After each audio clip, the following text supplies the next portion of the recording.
शुरुआत बहुत शानदार रही हमारी निफ्टी फिफ्टी की 19,500 तक का भी लेवल, मतलब उसके ऊपर भी बाजार यहाँ पे बीच में चला गया था। बट हाँ, आज थोड़ा प्रेशर हम लोग को देखने को मिला इंडेक्स लेवल पे। तो कोशिश चल रही थी कि बाजार को किसी समहाउ हरे निशान में यहाँ पे क्लोज हो करके, बट बाद में हम लोग यहाँ पे कह सकते जो आखिरी क्षण के ऊपर एक ज़बरदस्त हम लोग को सेलिंग यहाँ पे देखने को मिली। मतलब बोल सकते हैं लगभग आधे घंटे के, एक से आधे घंटे के लास्ट इसमें। एंड उसके बाद हम कह सकते जो ओवरऑल क्लोजिंग हुई है वो हम कह सकते कितना 50 पॉइंट के आसपास गिरावट देखने को मिले। कोई बड़ी बात नहीं है हाँ, बट हम ज़रूर कह सकते हैं कि थोड़ा बहुत हरे निशान में ही चल रहा था। बट लास्ट टाइम पे हम कह सकते हैं बैंक निफ्टी में भी अच्छी खासी हम लोग को गिरावट देखने को मिल गई। एंड उसी के साथ साथ आपको पता ही है फाइनेंशियल सर्विसेज में भी इसी प्रकार से बहुत ज़बरदस्त प्रेशर आया इंडेक्स लेवल से। एंड इसीलिए निफ्टी 50 में भी हम लोग को आखिरी क्षण पे थोड़ा बहुत गिरावट देखने को मिला, जो कि एक नॉर्मल सी बात है। अगर आप शेयर मार्केट में घुल मिल गए हो तो आपको पता ही है आए दिन ये चीज़ें हम लोग को देखने को यहाँ पे मिलती रहती है। तो एकदम नॉर्मल सी बात है, ट्रेडिंग के हिसाब से जो चीज़ें चलती रहती है वही हम लोग को देखने को यहाँ पे मिल चुकी है। सो नथिंग टू वरी, ये चलता रहता है। एनीवेज देन दोस्तों हम लोग यहाँ पे बात करेंगे यस आज के दिन का सबसे इम्पोर्टेंट जो मतलब बोलते हैं ना कि बाजार फोकस रखने वाला था, वो था कि कल के दिन जो जीएसटी काउंसिल की बैठक हुई, 50th बैठक, ठीक है। तो उसमें जो कुछ मतलब बहुत सारे फैसले ले गए, बट यस एक फैसला ऐसा था जो कि हम कह सकते हैं कि स्टॉक को ज़बरदस्त यहाँ पे गिराने वाला था। उस पर्टिकुलर सेक्टर के लिए ज़बरदस्त गिरावट वाली ही खबर थी। यस आप सभी लोगों को पता ही है, हम लोग बात करें जो 28% का जीएसटी जो उन्होंने ऑनलाइन गेमिंग से रिलेटेड प्लस कैसीनो से रिलेटेड, जो उन्होंने हॉर्स रेसिंग से रिलेटेड जो कल खबर हम लोग को देखने को मिली, मतलब सरकार ने कन्फ्यूजन ही हटा दिया। Game of chance, game of skill, जो मतलब यहाँ पे तू में चल रही थी कि नहीं ये गेम ऑफ स्किल है तो इस पर 18% ही जीएसटी होना चाहिए एंड गेम ऑफ चांस पे 28% होना चाहिए। उन्होंने सीधा डेफिनेशन ही हटा दिया, बोलते कि गेम ऑफ स्किल हो, चांस हो, सबके ऊपर 28% यहाँ पे फ्लैट जीएसटी हम लोग को लगते हुए देखने को मिलेगा। एंड उसके बाद आप देख सकते हो कि एक्सपेक्टेशन तो हर किसी को था कि ये गिरेंगे स्टॉक्स, बट कितना गिरेंगे। सो डेल्टा कॉप तो आप देख सकते हो 23% की दमदार गिरावट हम लोग को यहाँ पे होते हुए देखने को यहाँ पे मिली है। एंड अगर आपने ड्यूरिंग द मार्केट स्टॉक को चेक किया होगा तो देखिए पहले तो यहाँ पे ज़बरदस्त गिरावट देखने को मिली सर्किट टाइप, देन उसके बाद आप देख सकते हैं एक और सर्किट, फिर उसके बाद वापस सर्किट ओपन होते हुए देखने को मिल जाता है। तो सबसे पहली चीज़ कि इतना ये गिरा कैसे, क्योंकि अगर हम देखते 5% का सर्किट लगता है, 10 का लगता है, 20 का, ये तो 22-23%। तो दोस्तों ये एफएनओ वाला स्टॉक है। तो ये इसके पहले भी मैं बता चुका, बट ये एक बिगनर के लिए नई इन्फॉर्मेशन होती है कि जो भी stock future and option derivative market में ट्रेड करता है वहाँ पे सर्किट नाम का कोई चीज़ नहीं होता। हाँ सर्किट मतलब थोड़ा लगेगा, हॉल्ट लगेगा, उसके बाद वो वापस रीओपन होता है। इसलिए तो आप देख सकते हैं 23% गिरा। जब हम लोग को स्कैम होते हुए देखने को मिला था येस बैंक एंड डीएचएफएल में, तो येस बैंक एंड डीएचएफएल भी एक दिन में कैसे इतना नीचे गिरे थे, 40-50%, 60%। तो उसके पीछे का रीज़न भी यही था कि वो भी एफएनओ के अंदर। तो जो स्टॉक एफएनओ के अंदर आते हैं वहाँ पे कोई सर्किट नहीं होता। इसलिए मैंने बीच में हाल ही में वीडियो बना के आप लोगों को बताया था कि जो एफएनओ वाले स्टॉक होते हैं उसमें आपको एग्जिट मिल जाएगा। ऐसा कभी नहीं हो सकता कि उसमें आपको एग्जिट नहीं मिल सकता है करके।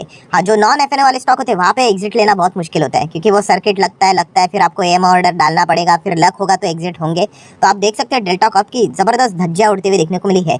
एंड डेल्टा कॉप की अगर हम लोग बात करें दोस्तों, मतलब हर एक मतलब बोलते हैं ना इनके प्लानिंग के ऊपर, फ्यूचर प्लानिंग के सबके ऊपर वार हुआ है। सबसे पहले अगर इनके मेन बिजनेस की बात करें 80% तो कैसीनो से आता है, वहाँ पे ज़बरदस्त झटका इनको लग गया, ठीक है। देन बचा हुआ 20% की अगर हम लोग रफली बात करें तो वो ऑनलाइन गेमिंग से आता है, तो उसके ऊपर भी वार हो गया, ठीक है। मतलब दोनों चीज़ों के ऊपर वार हो गए। एंड डेल्टा कॉप क्या प्लानिंग कर रहा था, मतलब उनकी जो सब्सिडरी है डेल्टा टेक की, वो 550 करोड़ का गेमिंग आईपीओ लाएगी। अभी बताइए इस आईपीओ को मतलब यहाँ पे वो लेकर आते हैं तो क्या वो सक्सेसफुल होगा नहीं होगा, कौन इसमें सब्सक्राइब करेगा, बहुत ही कठिन विषय हम लोग को देखने को मिल रहा है। ग्रे मार्केट प्रीमियम भी इनका ज़बरदस्त गिरते हुए देखने को यहाँ पे मिल चुका होगा। तो इतनी बुरी तरीके से इनके लिए कल का दिन यहाँ पे गुजरा होगा, कल की रात यहाँ पे गुजरी होगी, जो कि आज आप यहाँ पे देख भी सकते हो। प्लस अगर हम लोग बात करें बाकी भी जो कंपनी थे, नज़ारा टेक में भी एक्सपेक्टेड था अच्छी खासी गिरावट। नेट गिरावट तो 3.25% है। जो शुरुआत हुई थी वो बहुत ही बेकार हुई थी, आप देख सकते हो बहुत नीचे था वो, तो निचले स्तर से बहुत सारे लोगों ने बाइंग की, इसलिए थोड़ा बहुत हम लोग को ऊपर जाते हुए देखने को मिला। ऑन मोबाइल की बात करें 1% गिरा, वैसे भी क्या ही फर्क पड़ता है, स्टॉक वैसे भी अगर आप चेक भी करोगे, अगर मैं आपको टॉप लेवल से दिखा दूँ तो 70% तो वैसे ही ये क्रैश ही है। तो यहाँ पे कुछ ज़्यादा गिरने के लिए नहीं, ऑलरेडी ये स्टॉक गिरा हुआ है। देन अगर हम लोग बात करेंगे पीवीआर के ऊपर थोड़ा फोकस था, क्योंकि अगर आप इनके मल्टीप्लेक्स में जाके अगर फूड एंड बेवरेजेस खरीदते हो, हाँ तो वो जो 18% का जीएसटी था वो हटाकर 5% किया है। तो इसके चलते एक्सपेक्टेड था कि थोड़ा बहुत इनको फ़ायदा यहाँ पे हो सकता है।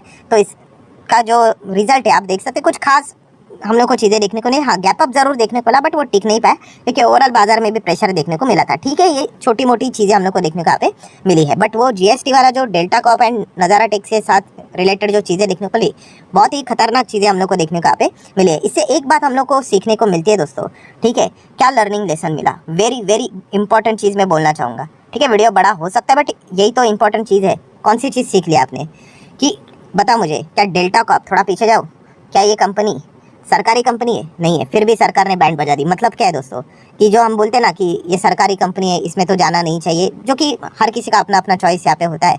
पर दोस्तों बताना चाहूँगा कि सरकार किसी भी सेक्टर में बैंड बजा सकती है। ठीक है, तो ये पॉइंट आपको पता होना चाहिए। अभी देखिए 2018 में मुझे बताइए ऑटो सेक्टर, ठीक है, क्यों क्रैश हुआ? 18, 19, 20 यहाँ पे क्यों नीचे गया? क्योंकि सरकार ने नई 5 से 6 पॉलिसियाँ लाई थी 2018 में ऑटो के लिए।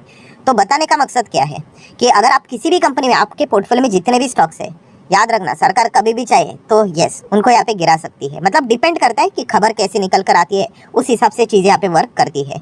तो ये पॉइंट भी हम लोग को थोड़ा बहुत पता होना चाहिए। मतलब क्या है कि share market yes fully risky business है, जो हम जिस चीज़ के चलते बोलते हैं कि अरे ये तो सरकारी कंपनी ने, प्राइवेट है, तो यहाँ पे जाते कोई इसकी गारंटी नहीं, होने के लिए कुछ भी हो सकता है। ठीक है, तो चलिए आ जाते हैं नेक्स्ट, जो सबसे धमाकेदार सेक्टर चल रहा है, डिफेंस सेक्टर। कल के दिन डिफेंस सेक्टर में तो पूरी रौनक ही छाई थी। आज के दिन की बात करें तो कुछ ही गिने चुने स्टॉक्स भागते हुए देखने को मिले। तो माझगांव डॉक शिप बिल्डर्स में तो ऐसा लग रहा है लगातार तेजी बने, यहाँ पे भी 10% का सर्किट लगा था, फिर टॉप लेवल पे किसी ना किसी ने तो बिकवाली की होगी। इसी के चलते जो नेट तेजी रही है वो 8-8.25% की तेजी देखने को मिली है। आप सभी लोगों को पता है कि अभी मोदी जी का जो फ्रांस का दौरा है, वहाँ पे हम लोग को देखने को मिलेगा जो स्कॉर्पियन सबमरीन्स की यहाँ पे बात होती है, वो बनाने से related, Mazagaon dock ship builder से रिलेटेड सारी चीज़ें फाइनलाइज होते हुए भी देखने को यहाँ पे मिल सकते हैं। सेम जैसे कि अमेरिका में वो गए थे, HAL के साथ जो डील हुई थी जनरल इलेक्ट्रिक की, तो वैसे ही कुछ चीज़ें हम लोग को देखने को मिलेगी, जस्ट अ फॉर्मेलिटी। तो इसी चीज़ के चलते माझगांव डॉक में लगातार तेजी देखने को मिले। एंड प्लस आपको पता ही है कि ऐसे तेजी देखने के बाद, एंड न्यूज़ चैनल तो रोज़ ही कवर करता है, यस बहुत सारे लोग प्लेयर्स भी हम लोग को, रिटेल इन्वेस्टर भी ब्लाइंडली इन्वेस्ट करते हुए देखने को मिल जाते हैं। इजी मनी बन जाता है कि पैसा लगाया पैसा बन गया, पैसा लगाया पैसा बन गया। तो इस चीज़ के चलते अभी हम लोग को वो एक रिटेल इन्वेस्टर की भी भीड़ आती हुई देखने को यहाँ पे मिल जाती है। तो ये भी पॉइंट हम लोग को पता होना चाहिए। देन अगर हम लोग बात करें दोस्तों, तो माझगांव डॉक से रिलेटेड ये पॉइंट मैंने हमेशा हाईलाइट किया कि प्रमोटर होल्डिंग देख लेना 84% है। सरकार चाहे तो यहाँ पे OFS भी ला सकती है क्योंकि स्टॉक एकदम टॉप लेवल पे है। एंड ऐसे माहौल में चाहे तो मतलब बेस्ट ऑप्शन उनको यहाँ पे मिल सकता है। अभी होगा नहीं होगा वो हम लोग नहीं बोल सकते, वो तो सरकार का डिसीजन है। ठीक है, वो चाहे तो मतलब जैसे कि प्लानिंग यहाँ पे होती है अभी के कब से 2020, तो हम कह सकते हैं 23 के आसपास, मतलब अभी तो 23 होने भी आ गए, 21, 22, 23, तो शायद से आ भी सकता है। तो इस एक पॉइंट को भी आप थोड़ा बहुत फोकस में यहाँ पे रख कर चलो। मतलब निवेश करने से पहले आपको चीज़ें पता होनी चाहिए। वैसे तो OFS कोई स्कैम नहीं होता है, कोई फ्रॉड नहीं होता है, हर कोई चाहता है कि उसको बेस्ट पॉसिबल मैनर में पैसे मिले। तो ये भी चीज़ हम लोग को देखने को मिल सकती है। देन अगर हम लोग बात करेंगे दोस्तों, तो ज़ेन टेक्नोलॉजी, यस आज के दिन भी यहाँ पे सर्किट लगते हुए देखने को, देखिए छोटे कंपनीज ऐसे ही होते हैं दोस्तों कि इनको बड़े ऑर्डर में देखे। आप क्या ऑब्जर्व कर रहे हो, मार्केट किधर भी जाए इनको फर्क नहीं पड़ता है, क्योंकि इनको अपने बिजनेस से मतलब है। एंड इसलिए कहता हूँ दोस्तों कि हम जब चेक करते हैं ना कि निफ्टी कहाँ पे गया, सेंसेक्स कहाँ पे गया, एंड उसको पोर्टफोलियो के साथ कंपेयर करेंगे, टोटली इररिलेवेंट चीज़ है, कोई उसका दूर दूर तक संबंध ही नहीं है, कोई संबंध नहीं है। ठीक है, आपका पोर्टफोलियो अच्छा होना चाहिए। अगर आपके पोर्टफोलियो में अच्छे स्टॉक है, दैट्स इट, वो आज नहीं तो कल आपको अच्छे रिटर्न देंगे। एंड इंडेक्स कितना रिटर्न देता है? 10-12% का एवरेज रिटर्न। ठीक है, अगर हम यहाँ पे देखते हैं तो उससे ज़्यादा रिटर्न्स निकालने की कोशिश करते हैं।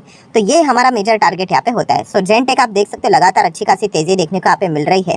ठीक है, तो जब तक इनके लिए ऑर्डर्स की बारिश यहाँ पे होती रहेंगी तो अच्छी खासी तेज़ी हम लोग को जरूर देखने को मिल सकती है। कल के दिन भी बड़ा ऑर्डर मिला था, तो ऑटोमेटिकली इनका ऑर्डर बुक स्ट्रॉन्ग हो जाएंगी। तो रेवेन्यू आने वाले समय में आप चेक करोगे कि बीच में आपको ऐसा क्वार्टर का नंबर देखने को मिलेगा कि कुछ ज़्यादा ही शूट हुआ है करके। तो शूट हुआ है तो ये भूल मत जाना कि कंपनी पहले से ही भागी हुई है। क्यों भागी हुई है? इसी उम्मीद के चलते कि इतना ज़बरदस्त ऑर्डर मिला है ना, तो पार्ट पेमेंट इनको मिलते चले जाएंगे, तो इसके चलते इनके नंबर्स यहाँ पे सुधर जाते हैं। ठीक है, एंड आप देख सकते हैं पी भी इनका कितना था, 100 के आसपास। वैसे छोटे कंपनी में पी भी ज़्यादा कुछ मायने नहीं रखता है, क्योंकि आपको पता है यस जैसे जैसे आप अच्छा बिजनेस यहाँ पे करते जाओगे एंड अगर आपका प्रॉफिट यहाँ पे शूट हो गया, ठीक है, तो ऑटोमेटिकली आप लोगों का पी भी ज़मीन पे आते हुए देखने को यहाँ पे मिल जाता है, क्योंकि EPS भी आपका शूट अप यहाँ पे हो जाता है। देन अगर हम लोग बात करेंगे एम्टाटेक ने भी अच्छा परफॉर्मेंस दिखाया, 4-4.5% की तेज़ी यहाँ पे दिखाई है। Clean energy, engineering, defence, space, aerospace, ये भी कंपनी पूरी तरीके से फ्यूचर ओरिएंटेड बिजनेस के साथ घिरी हुई है। इसमें भी आज नहीं तो कल इस प्रकार की खबरें आ जाएंगी कि इनको भी कुछ ना कुछ ऑर्डर मिला, तो इसको भी फायदा यहाँ पे हो सकता है। तो आप चाहो तो इसको भी स्टडी करना, मल्टीपल टाइम्स में इसको यहाँ पे कवर कर चुका हूँ। देन एज यूजुअल IEX के ऊपर तो डेली हम लोग फोकस रखते हैं। आज के दिन भी आप देख सकते हैं कोई खास मूवमेंट देखने को नहीं मिला, कोई खबर आई नहीं, तो ये एक पॉइंट भी आप लोगों को पता होना चाहिए। एंड आखिरी स्टॉक है दोस्तों KPIT tech. Yes, JP Morgan literally इसके पीछे पड़ चुका है कि बीच में 40% का क्रैश होगा, 44%। देन कल के दिन हम लोगों ने देखा कि 50% के क्रैश का अनुमान उन्होंने यहाँ पे लगाया है।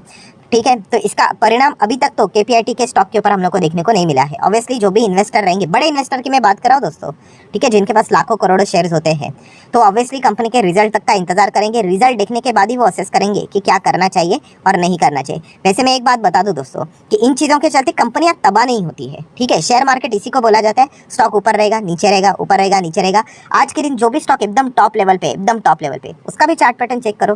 वो कोई चार्ट पैटर्न ऐसा नहीं रहेगा सिर्फ ऊपर ऊपर ऊपर, बहुत सारे अप्स एंड डाउन्स करते करते वो ऊपर जाता है। तो ठीक है, ये नॉर्मल सी चीज़ें, ये भी पॉइंट हम लोग को पता है यहाँ पे होनी चाहिए।